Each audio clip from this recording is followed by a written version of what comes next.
Well, that's not good.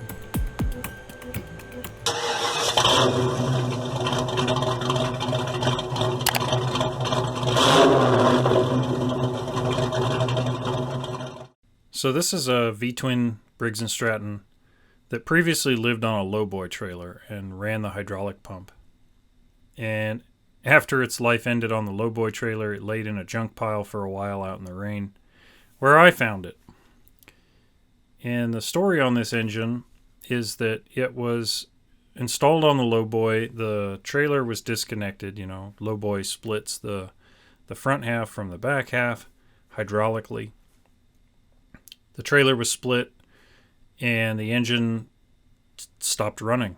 Something happened. Either it got dirt in the carb or it had water in the gas or something happened, and it would not run. So the guy who was running the truck had a can of starting fluid, had a can of ether, and pulled out the air cleaner and started spraying starting fluid down the carburetor.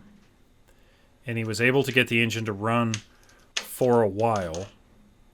And in fact, it actually ran on starting fluid long enough to get the trailer reconnected. So he was able to get the hydraulics locked on the lowboy. And then the engine just stopped.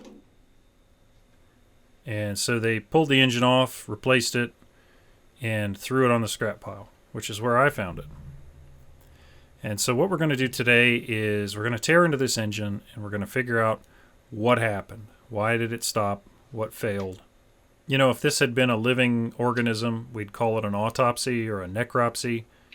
But because it's a machine, I think we can probably call it a mechropsy. So the first thing was I tried to see if the engine would turn over. And it didn't have any kind of pull start on it, so I took a battery and some jumper cables, jumped out directly onto the starter, and as you can see here, it won't turn over. The starter kicks out and engages, but the engine is completely locked.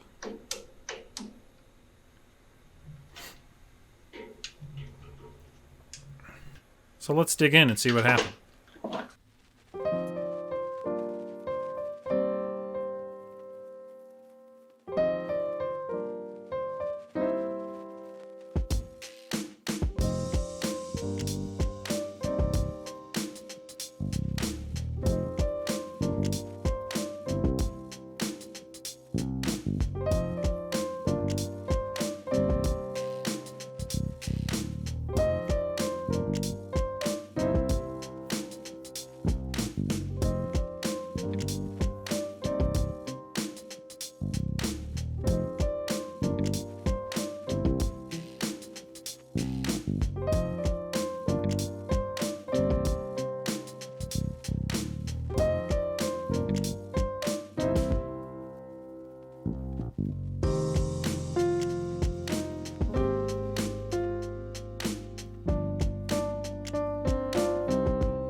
I tried to get this exhaust off. None of the bolts would move. I tried to cut it with a hacksaw. But then I remembered I had a Sawzall, and the exhaust is junk. It's never going back on the motor. Sawzall it is.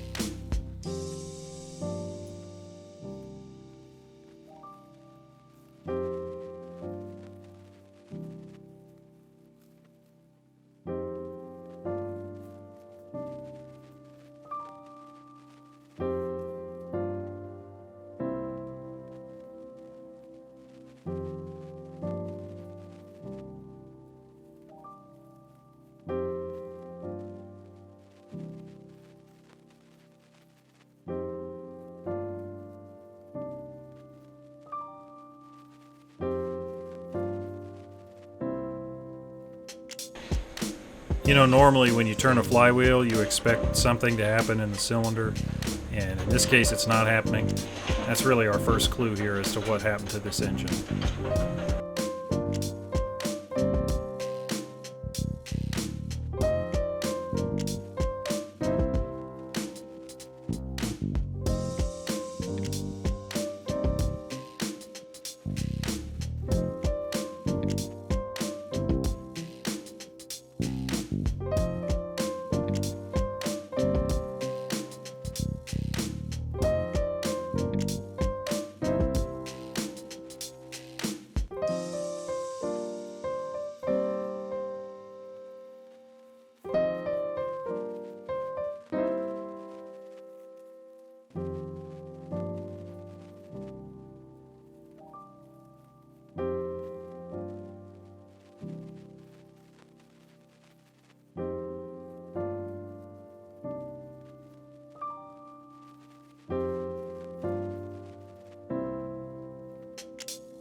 You know, having a 3-jaw puller is really great.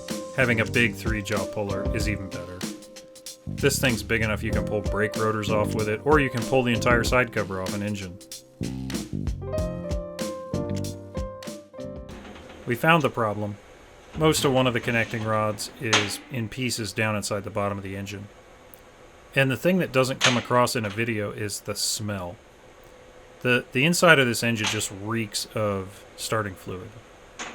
And I think it's pretty clear that the oil got diluted with starting fluid.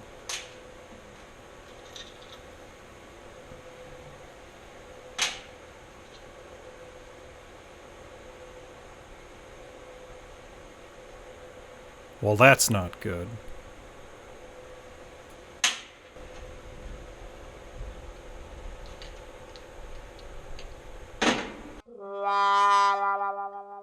Cutting open the oil filter is always a good idea on an engine that's failed, and in this case, we cut the oil filter open, and you can't really see much in the paper cartridge element, but there's oil down in the bottom of the filter still, and that oil has evidence in it. Took that and poured it through a shop towel, and the shop towel acts like a coffee filter and catches the chunks.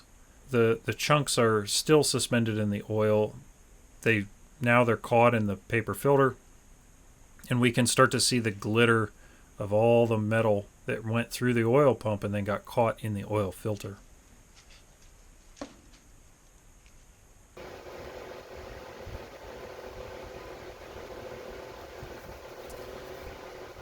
Take a look at this oil pump rotor. As I'm holding it up, notice the little sparkles, the little specks down inside that are smashed into the steel. Those should not be there. Those are pieces of aluminum that got smashed between the two moving parts of the oil pump. So it's pretty clear that when the failure happened, we had metal shedding off before the failure actually occurred. There's quite a bit of heat discoloration on the crankshaft, and I think it's pretty clear what happened. As the oil thinned out from the starting fluid, it didn't provide lubrication anymore. And without that lubrication, metal-on-metal contact happened. When the aluminum of the connecting rod and the steel of the crankshaft made contact, heat built. And the melting point of aluminum is significantly lower than that of steel. So we started to see this galling pattern on the side of the connecting rod.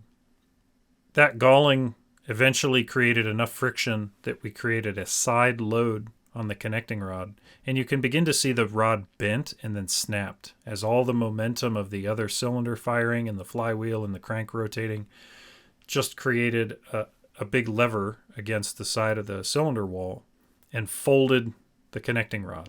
So the rod bent, the rod then snapped and began to shatter into pieces as it was flung around.